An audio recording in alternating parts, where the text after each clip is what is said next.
자, 모두들 반갑습니다.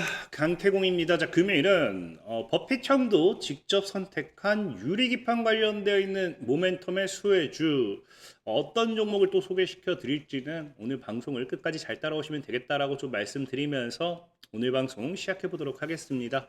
자, 일단은 뭐 잠시 안내 말씀드리면은 늘 많은 분들이 단타 이야기하고 있습니다. 근데 단타 같은 경우는 제가 저번에도 말씀드렸지만 이 멤버십 방송이에요. 멤버십 방송. 그래서 멤버십 방송을 참고하시면은 제가 이 텔레그램을 통해 가지고 이런 식으로 뭐 한다. 오늘 같은 경우도 이오플로우죠. 자, 이오플로우 2,800원 이하 1차 매수 목표가 3,200원에서 오늘 다이렉트 10몇 퍼센트 수익 달성했습니다.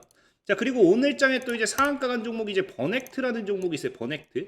그래서 버넥트 같은 경우도 보시면 아시겠지만 제가 이게 2월 15일이죠. 2월 15일에 3주차 상한가 예상 종목 버넥트 가격 전략 잡아드리고 오늘 다이렉트 상한가 가는 거 확인해 보실 수 있었죠.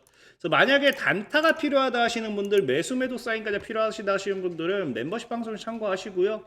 만약에 내가 이제 매수 매도 사인까지는 필요 없다 하시는 분들은 이 주식 강태공이라고 어플을 다운받으시면 아시겠지만 이거는 자율매수 자율매도긴 해요. 다만 이제 이런 식으로 제가 아스테라시스 같은 경우도 오늘 뭐 한 6% 가까이, 그러니까 오늘 장전에 매수 업로드 해드렸고요. 이제 우리가 단타는 보통 3에서 5%라고 본다라고 하면 충분히 누구나 수익 볼 수 있었기 때문에 어플을 좀 활용하시면 되겠다라고 말씀드리면서 오늘 방송 본격적으로 시작해 보도록 하겠습니다. 자, 일단 오늘 방송의 이제 흐름을 본다라고 하면은 지금 시장 자체가 사실 분위기는 굉장히 좋습니다. 코스피 증시 같은 경우는 제가 지속적으로 얘기했던 것처럼 하방 추세 돌파가 나와주는 시점부터 해가지고 지금 우상향 추세 타고 있죠. 우상향 추세 타고 있고 동시에 지금 지켜줘야 될 구간대 저항대인 2,500포인트대를 돌파하면서 우상향하고 있기 때문에 굉장히 메리트예요. 굉장히 메리트지만 지금 여러분들이 조금은 이제 보수적으로 접근할 필요가 있다라고 말씀드릴 수 있는 게 우리가 이 장기 평대입니다. 장기 평대. 그러니까 장기 평대 저항을 곧 코앞에 두고 있고요. 보다시피 지금 시장이 분위기는 좋아 보이지만 리스크가 제가 자꾸 뭐라 했어요.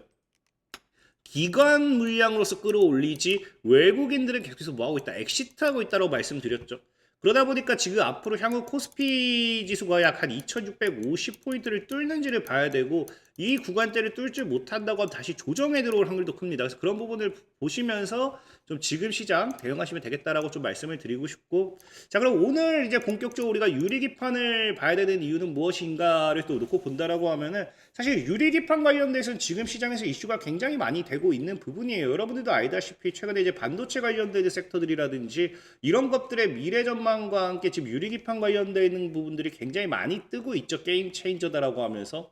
그럼에도 제가 오늘 또 유리기판을 여러분들이 또 집중해야 되는 이유가 무엇이냐를 놓고 본다라고 하면은 아까 제가 말씀드렸던 것처럼 애플이 아니죠. 이제 워런 버핏이 선택했다라고 이야기를 했는데, 자, 보면 알다시피 지금 이제 워런 버핏이 어떤 이야기가 나오고 있느냐. 자, 보면은 이제 워런 버핏에 이제 드디어 뭐가 나옵니까? 주식 매도 중단이란 겁니다. 지금까지 애플을 엄청나게 팔아 제꼈던 워핏이 뭐한다? 애플의 매도를 이제 그만한다 라는 거고요. 이게 왜 사실은 의미가 있느냐를 놓고 본다라고 하면은 여러분들도 알다시피 이제 이제 지난 주말간에 이제 또 금요일부터 해서 뉴스가 나왔던 게 이제 워런 버핏의 이제 S&P 500 ETF 관련되어 있는 부분들 전량 엑시트하는 모습이 나와줬습니다.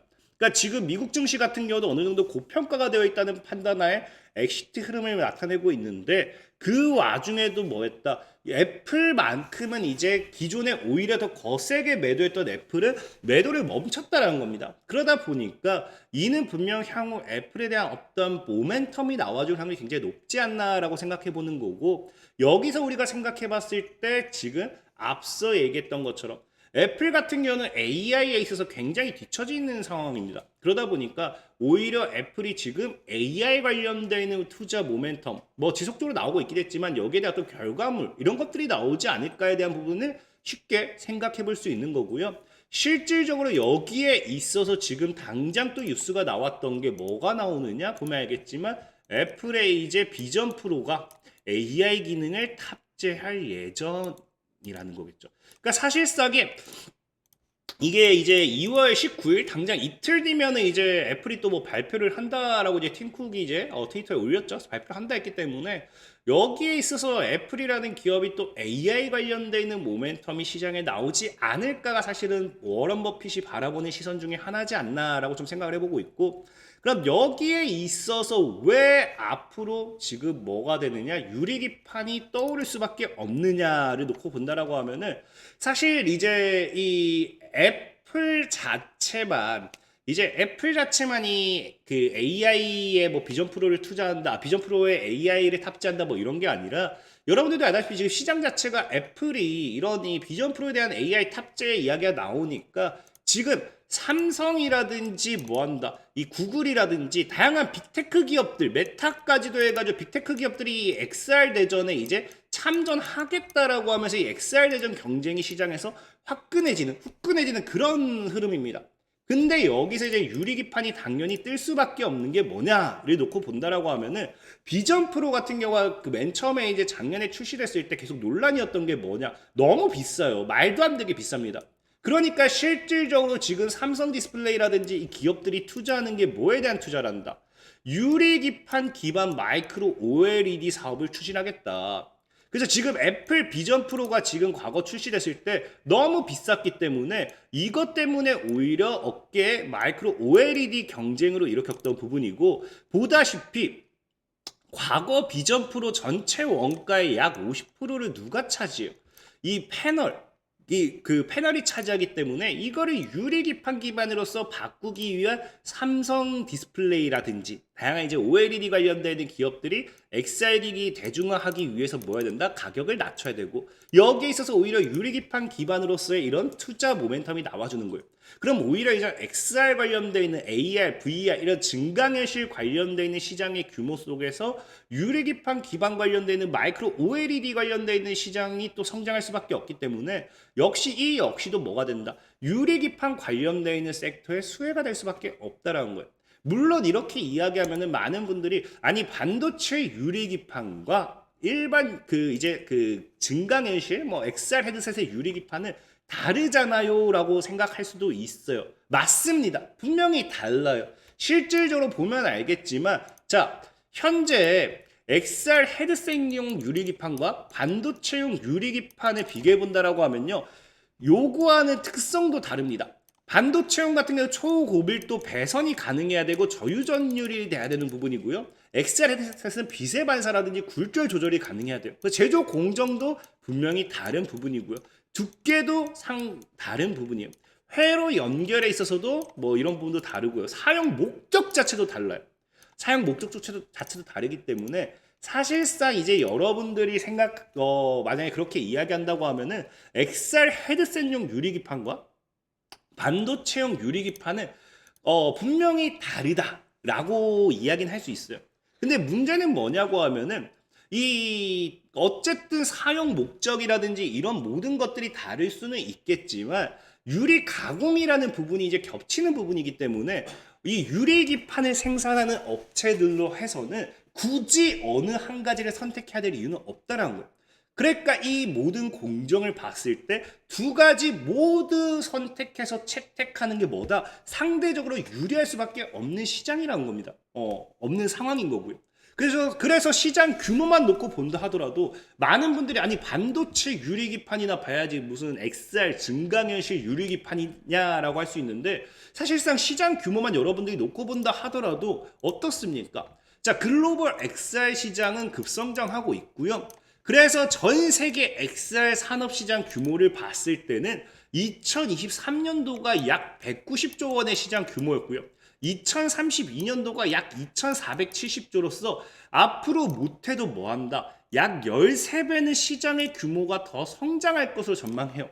그럼 여기서 AI 반도체 시장 규모를 봤을 때는, 자, AI 반도체 시장 규모 어느 정도다? 자, 지금 미국 블룸버그 통신이 약 8년 뒤 1800조 원의 규모로 성장할 인공지능이라는 거죠. 그러니까 2032년도 기준으로서 지금 이제 1800조 원이라는 거예요. 그러니까 오히려 우리가 비교해보면 어떻습니까? 방금 앞에 얘기했던 거는 XR 시장은 얼마? 2500조 정도를 예상하고 있고요. AI 시장은 이제 약 1,800조를 예상하고 있어요. 그렇다라는 건 오히려 증강현실의 시장 규모가 AI 인공지능의 시장 규모보다 더 크다라는 겁니다. 그렇다라고 하면 여러분들이 생각을 한다 하더라도 굳이 유리기판 관련된 이런 모멘텀의 기업이 만약에 선택을 하라라고 한다고 하면 시장 규모가 더 큰, 그리고 아까도 뭐라 했어요? 이런 이 디스플레이 관련되는 부분에 있어서 비전 프로 관련해서 가격이 거의 50%를 차지한다 했잖아요. 그러니까 오히려 더 이 실적이라든지 이런 시장의 규모가 더 큰 증강현실 쪽에서의 이런 수혜를 아니면 실적 반사익을 노리지 굳이 AI 반도체만 선택해야 될 이유는 없다라는 겁니다. 그렇기 때문에 사실상에 어차피 둘 중에 하나를 선택해야 될 이유는 없어요. 동일한 유리를 가지고서 공정을 한다라고 하면은 유리 가공을 하는 부분에 있어서 겹치는 부분이 있다라고 하면은 어느 한 가지를 선택해야 되는 게 아니라 두 가지 토끼를 모두 다 잡을 수 있기 때문에 그냥 두 가지를 다 하면 된다는 거예요. 그렇기 때문에 아까 방금 얘기했던 것처럼 애플의 추가적인 앞으로의 비전 프로 AI를 이제 도입하고 이 비전 프로에 있어서 삼성전자 역시도 XR 헤드셋 관련되는 이런 경쟁 이런 것들이 지속적으로 이제 지속된다라고 하면은 이 여기서 가장 중요시 해야 되는 거는 가장 첫 번째 문제는 뭐다? 가격. 우리가 이제 전기차 2차 전지도 가격이었죠. 그 가격을 잡아라 이런 것처럼 이 가격을 잡기 위해선 유리기판을 기반으로 한 이 마이크로 OLED가 필수적으로 돼야 되는 부분이고 그렇기 때문에 거기 관련해서 있어서 또 유리기판이란 모멘텀이 다시 한번 지금 시장에서 강력하게 올라가기는 충분하다는 겁니다. 그렇기 때문에 저는 이런 관점에서 여러분들이 유리기판으로서 이제 증강현실이라든지 아니면은 AI 반도체 이 두 가지 영역을 모두 다 갖고 있는 기업을 보시는 게 좋겠다라고 좀 말씀을 드리고 싶은 거고 그 대표적으로 그런 기업이 뭐가 있냐고 하면요. 대표적으로 이제 두 산업 모두 확장 중인 기업입니다. 근데 이것도 보면 알겠지만 원래가 본업이 오히려 XR 유리기판이에요. 그러니까 이미 AR 웨이브 가이드 유리 공급하고 있고 코닝 같은 경우는요. 쇼트 같은 경우는 웨이브 가이드 유리 제조하고 있고요. 호야 같은 경우는 광학 유리 공급하고 있고요.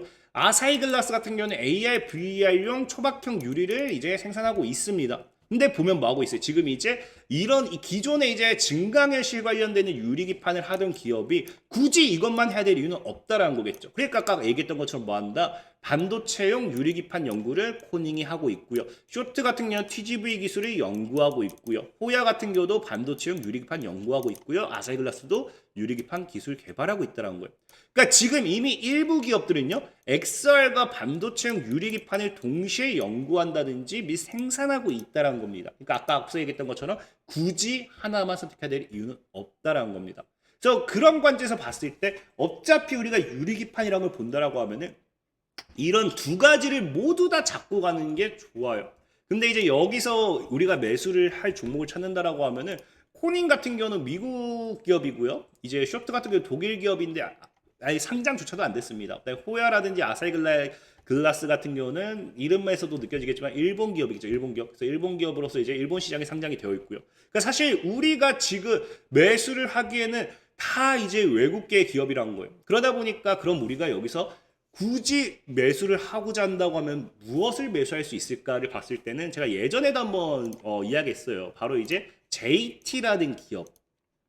JT라는 기업이 과거부터 코닝이 이제 유리기판 분야 진출 준비한다라고 하면서 이제 부품 공급한다 해서 이 코닝과 가장 근접하게 가장 이 코닝의 가장 큰 수혜주는 JT다라고 좀 말씀을 드렸거든요.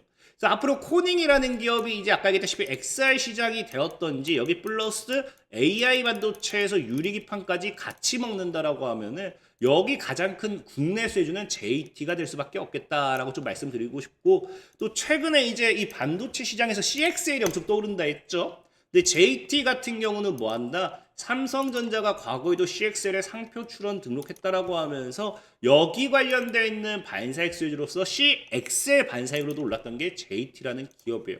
그래서 지금 최근에 보면 알겠지만 또 뭐 하고 있다? 현재 이런 식으로서 이제 삼각수렴대 완성해가는 구간이고요. 이 삼각수렴대 저항대 돌파해가는 구간에서 전체 지금 개인이라든지 기관 물량이 나와주고 있고 외국인들이 여기서 물량을 쓸어 담고 있다. 소화시키고 있다. 봤을 때 그럼 이 5,000원대를 강하게 돌파가 나와준다라고 하면요. JT라는 기업은 외국인들의 이런 강한 매수세와 함께 강한 상승 파동 연결될 확률도 굉장히 높다라고 말씀드리면서 오늘 방송 마무리해 보도록 하겠습니다.